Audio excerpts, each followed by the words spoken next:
Despite the harsh treatment, African American slaves and free blacks built a world of their own.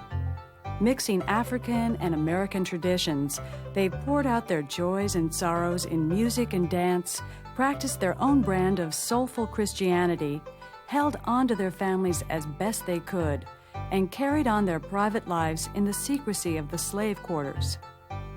They resisted slavery in many ways, breaking tools, burning down barns and houses, running away to the north or to Indian tribes on the frontier.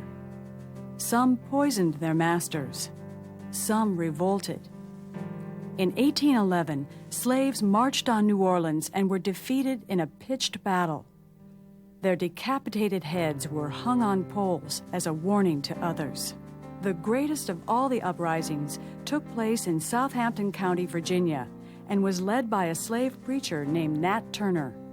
As I was praying one day at my plow, the Spirit spoke to me, saying, "Seek ye the kingdom of heaven, and all things shall be added unto you." I was greatly astonished, and for 2 years prayed continually. I had a vision, and I saw white spirits and black spirits engaged in battle, and the sun darkened. And he led a group of about 6 men heading from his owner's farm to an area called Jerusalem. On the way there, they killed 61 whites. The federal and state troops were called out against them, but they were able to elude them for about 6 weeks. Then they were captured, and he and 16 others were executed. News of Turner's revolt spread terror throughout the South. Imagine what would happen if other slaves, now 1/3 of the Southern population, followed Turner's lead. People lie down to sleep with fear. They hardly venture out on nights.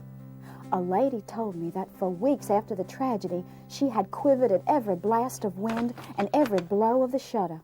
White Southerners came to fear their slaves ever more, and so they clamped down. You see a whole series of post-Nat Turner laws that to make sure that the slave patrols actually went out on patrol to make sure that the slaves weren't assembling somewhere and gathering weapons and are going to rise up against their masters.